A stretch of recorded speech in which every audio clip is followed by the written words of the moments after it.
Welcome everyone. This is Duvid Chaim.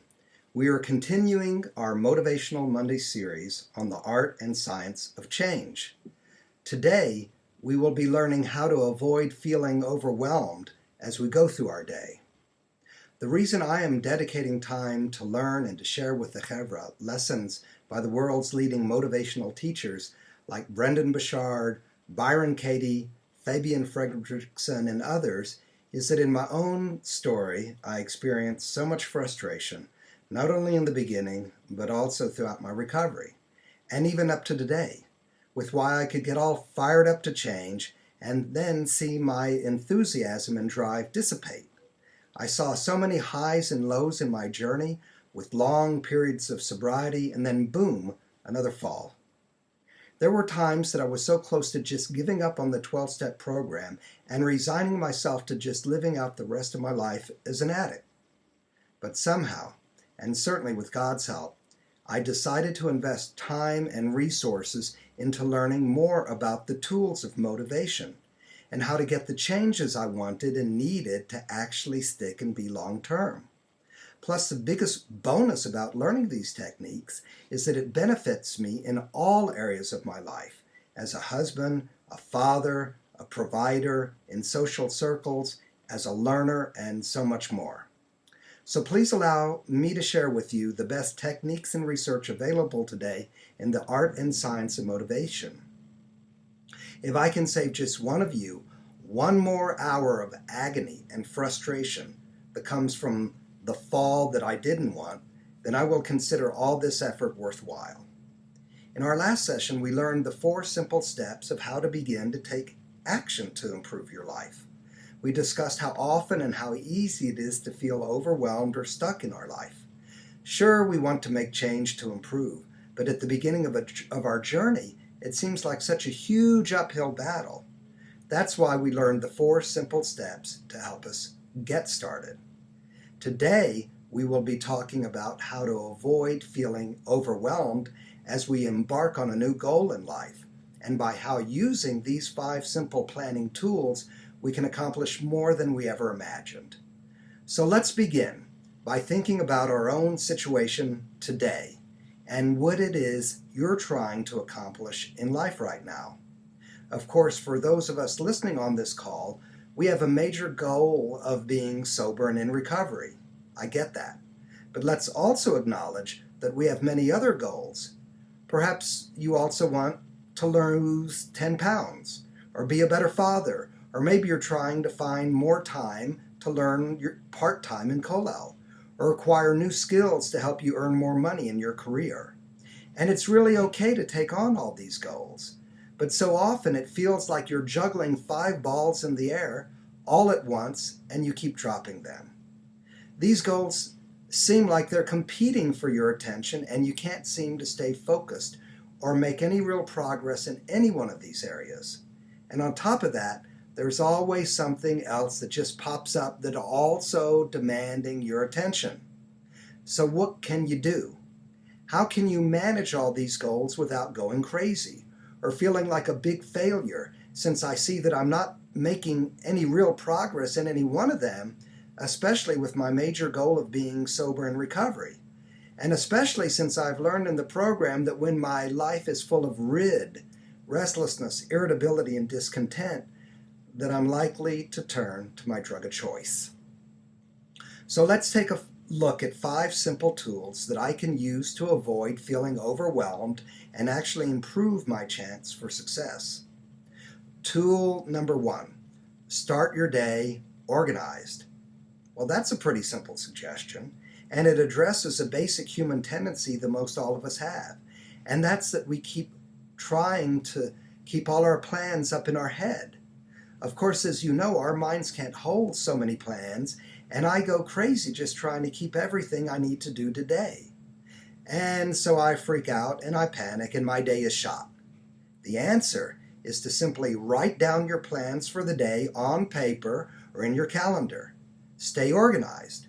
Why worry about what you have to do at 2 o'clock when it's only 11 o'clock? If you're organized and it's written down, then you can let it go and stay focused on the task at hand. Plus, you should plan and write down some blocks of time in each day for checking your email. Don't let them redirect you or get you off track from your organized day. Someone taught me that those of us who habitually check our emails at every spare moment is like letting someone else's agenda rule our day. And by the way, don't forget to plan and write down in your schedule each day time to do your recovery work also. Okay, tool number 2. Transition well between projects. Psychologists understand that the mind is an enormously powerful tool and that it works at maximum effectiveness when we stay focused. Therefore, when it's time to move from one task to the next, we need to take some time to transition between projects. This might mean you stand up at your desk and you stretch, or you spend 10 minutes in quiet meditation, or you walk around the office or outside for some fresh air. But for sure, this doesn't mean you spend your time checking emails or Facebook or searching the net. By spending a short period of time in transition, then you'll be able to bring the focus and energy your mind needs to reach maximum potential and power for the next task at hand. All right, tool number 3. Build into your schedule catch-up time at the end of the day.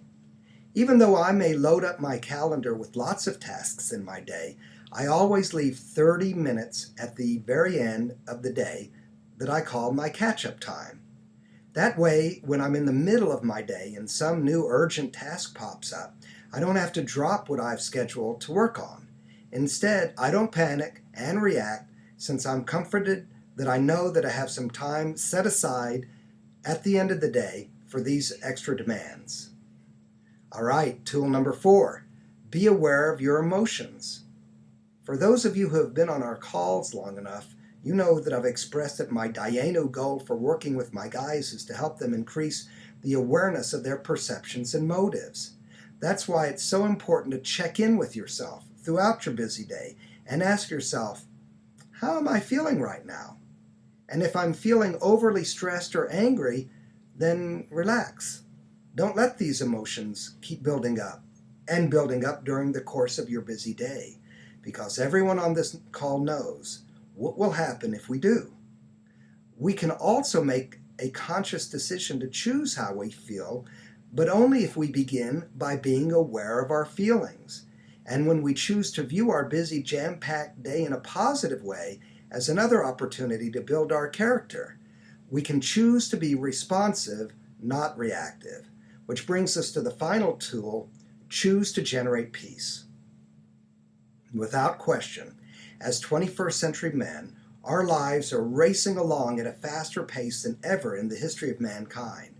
It almost feels as if we're stuck in the middle of a tornado and we can't even imagine how to get out. That's why it's more important than ever to choose to generate peace in your life, to choose to be purposeful, not to be blown off course from the goals you've set in life, to choose to be vibrant and charged, even in the face of chaos. And by consistently making these choices, and by organizing your day and sticking to your plan, you will, even if slowly but surely, you will feel that sense of accomplishment and achievement that comes by seeing yourself taking steps to reach your goals and your dreams, and by knowing that you are doing something today, right now, to maximize your potential.